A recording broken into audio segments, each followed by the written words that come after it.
Am I the a-hole for asking my dad why I should reward his cheating and breaking up our family when he told me I shouldn't punish him for being happy? A couple of years ago, my dad told my mom he wanted a divorce and went to be with his high school crush.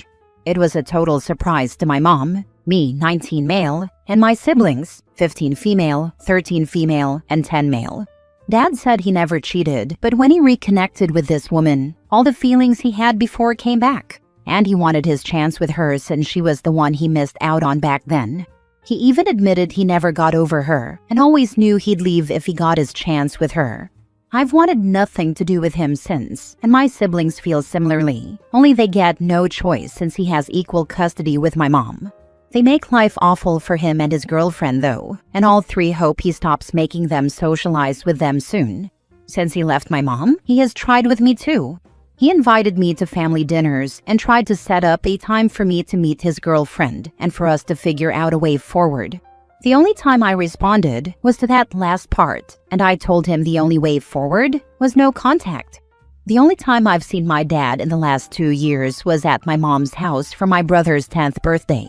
He got there early so he could talk to me. He told me he thought it was time I stopped punishing him, and that I shouldn't punish him in the first place for doing something to make him happy, and that it had no impact on me. I asked him how he figured that when he broke up our family and cheated. I said it was still emotional cheating when he was ready to leave my mom if that woman snapped her fingers.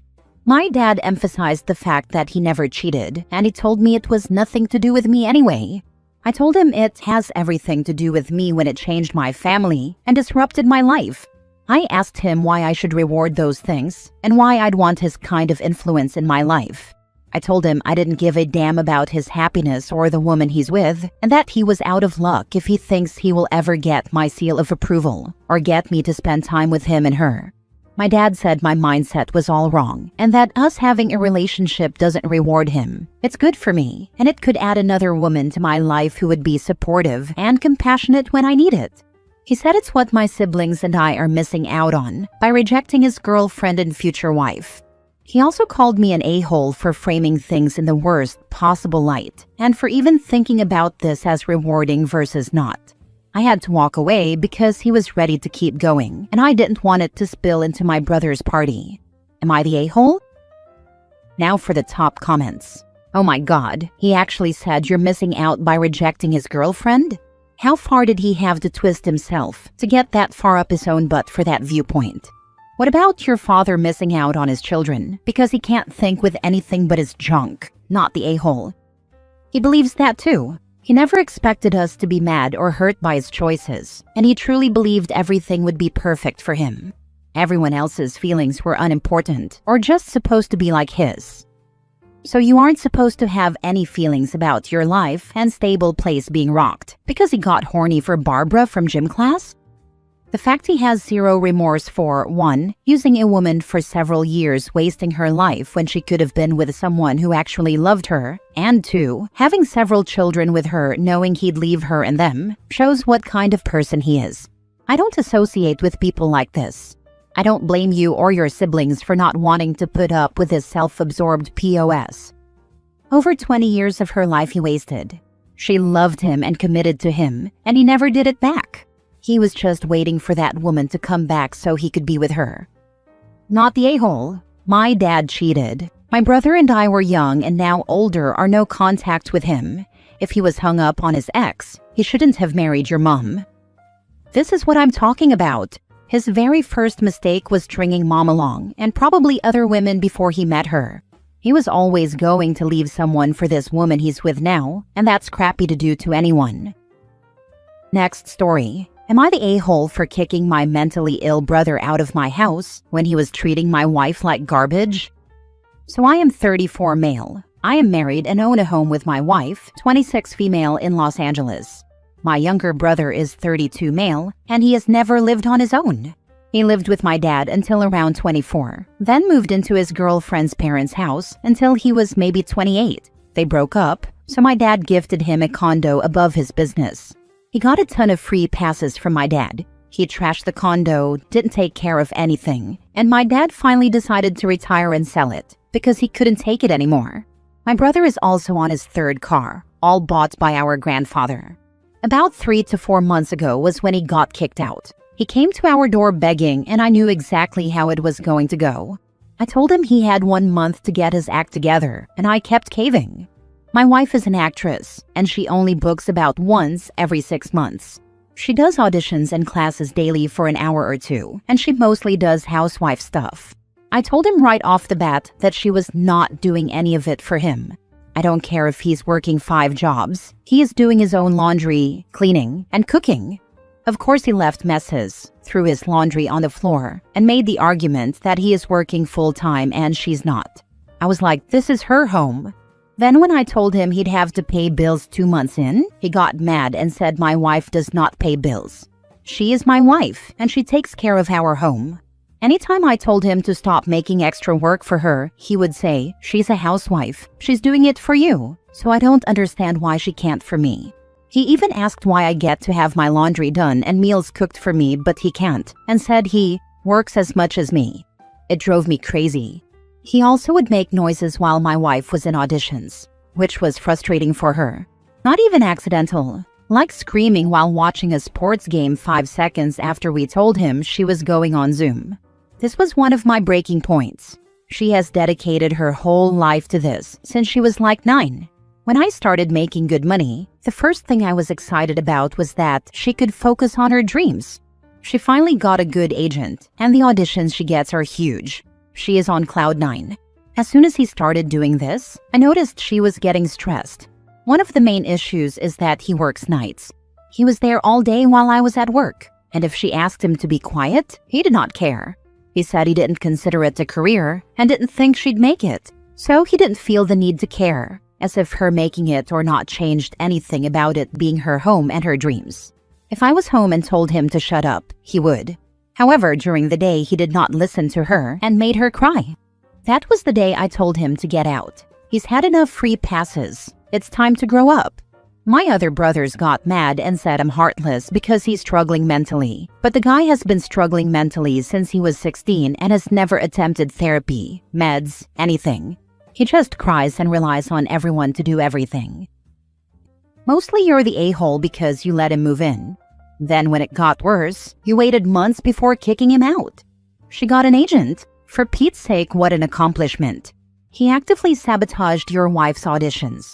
Your wife suffered due to your procrastination with mishandling your brother.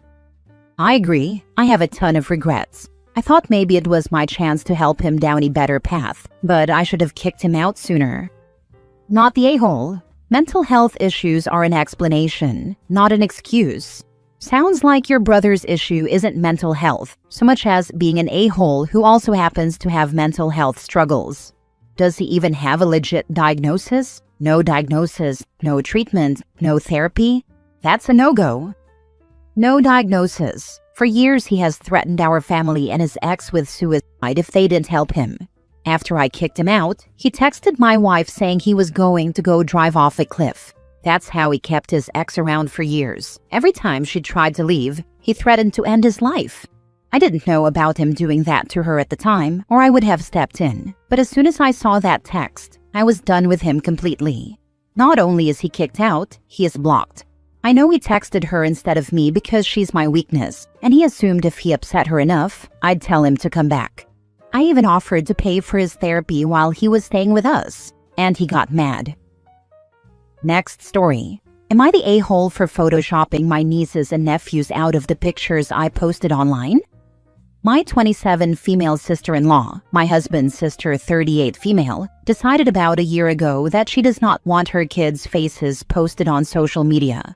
She still posts almost daily family photos, but always with stickers covering the kids' faces. I only post on social media for special events. My friends list is mostly family and a few friends back home, Middle East. My grandma especially loves logging into Facebook to see pictures of my kids. She often messages me afterward to talk about them, and sometimes even shows the photos to her group of friends back home. She has told me this. I am okay with a bunch of grannies seeing the pictures. At my son's 5th birthday recently, I was taking photos. My sister-in-law approached me and said she does not want anyone online to see her kids' faces. I said I understood. Later, she told my husband, 40 male, that she thinks it is weird that we are okay with exposing our kids online and that it is just bad parenting. My husband laughed and said we are not Instagram famous like her, since she has quite a few followers, and that no one really cares. He told her to relax. Instead of putting stickers on her kids' faces, I photoshopped them out of the pictures before posting online. My grandma sometimes prints photos, and stickers would look odd. Also, my sister-in-law does not want her kids' pictures posted online anyway. My sister-in-law later called, furious. She said I was being a vindictive a-hole, and that it looked like her kids were not at the party or did not matter. My husband backed me up and said she was overreacting. He told her that I respected her wishes and did not post her kids' pictures online and that I do not owe her an apology. My sister-in-law blocked both of us. My mother-in-law says we should explain the misunderstanding better and just apologize to end this argument. Do I owe her an apology? Was I an a-hole? She told you not to post her kids' faces, so you didn't. Now she's mad about it? Some people just want to be offended no matter what you do. I don't get her logic. I don't want to post stickers. Maybe the stickers are virtue signaling? Look at me. I'm a conscientious parent. Praise me for my conscientious parenting. You do it too, so I can be a trendsetter. Not the a-hole. Not the a-hole. That is crazy. She can't have it both ways. My husband says she wanted the stickers to make a point out, my kids are protected. Look at me. I'm the good mom. Mother-in-law thinks she feels like we eliminated her kids. Okay, that makes sense. She wants to virtue signal. You mentioned followers. Is she an influencer? Not really an influencer, but has many followers, about 12,000. Not the a-hole. It's not like you went out of your way to post online, tagging her and saying, since you don't want your kids online, now none of y'all are posted online, like that other post. You respected her wishes that she doesn't want other people on social media to see her kids, so you took them out of the picture. However, I would have asked your brother and sister-in-law if they were okay with you sending grandma, via email or private chat, the photos where their kids appear. I mean, it's not like you would have posted her children online, but I assume if grandma can check Facebook, she can check some messages with pictures. Given that all the kids are small and considering everyone's ages, Granny can't be that old as to not have a smartphone. My mother knows how to work the basics of her smartphone, and she's 80. Maybe see if they want you to send grandma the photos. Did you send them the photos that include their children via chat so they can do as they please with them? You might also want to teach sister-in-law that stickers can be easily removed, and if she wants stickers for posting online, she should scribble over or delete the faces. There are apps that let you manually blur things and even blur the blur. On top of that, she can still put the stickers. My husband is an IT manager and explained this to her. She didn't care and told him he was wrong. Last story. Am I the a-hole for telling everyone involved what my best friend's husband did? I kind of feel like a jerk for saying unkind things about my best friend's husband.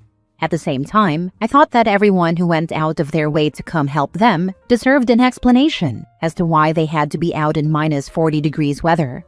Yesterday, I, 36 female, got a frantic call from my best friend, 36 female. She said that both she and her husband, 35 male, were stuck at the gas station because both cars wouldn't start.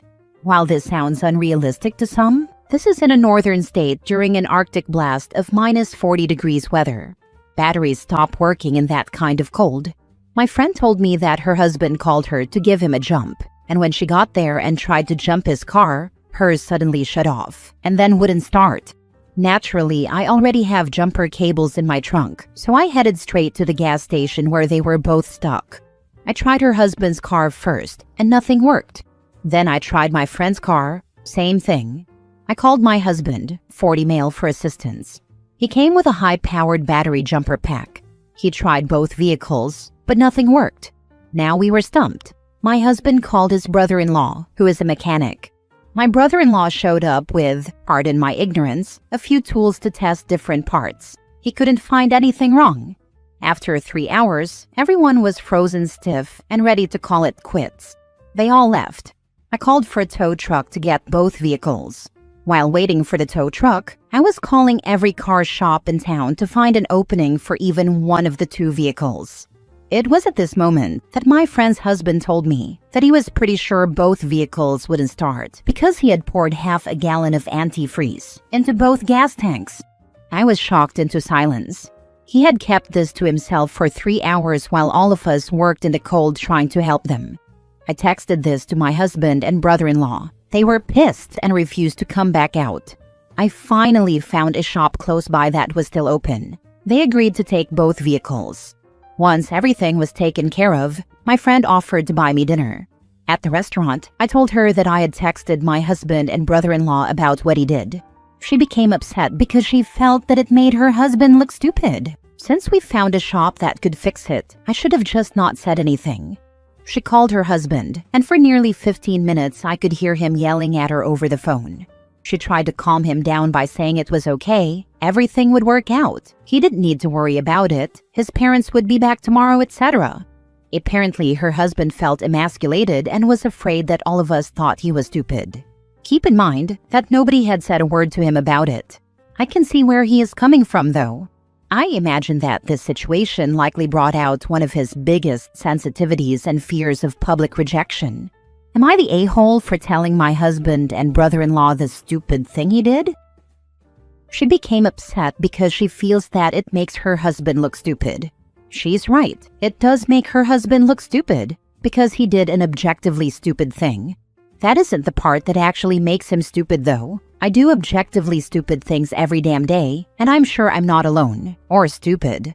The part that actually makes him stupid is that he let all of the kind, selfless people who came out to help him struggle for hours in the icy freaking cold, rather than sheepishly fessing up. Not the a-hole. Tell your friend you're sorry her husband has such a tiny, fragile ego, and that it would have been a funny story if he'd just come clean right away. And now he just looks controlling and abusive for yelling at his wife about it. That doesn't make him stupid. That makes him an a-hole. Stay quiet and hope no one finds out and literally risk someone losing a finger or toe. Or fess up and everyone goes home maybe slightly annoyed at the stupid mistake, but not angry at the lie by omission. People die in -40 weather. He preferred to save face over people's safety. Not the a-hole. Why are you the one calling tow trucks and shops to get it fixed? Does your friend's husband often yell at her like that? Yeah, I couldn't understand that either. OP, why was this your and your family's problem after you couldn't get a jump start? Seems like that should have been the point that your role as a helpful friend was over. You wiped their butts for them too?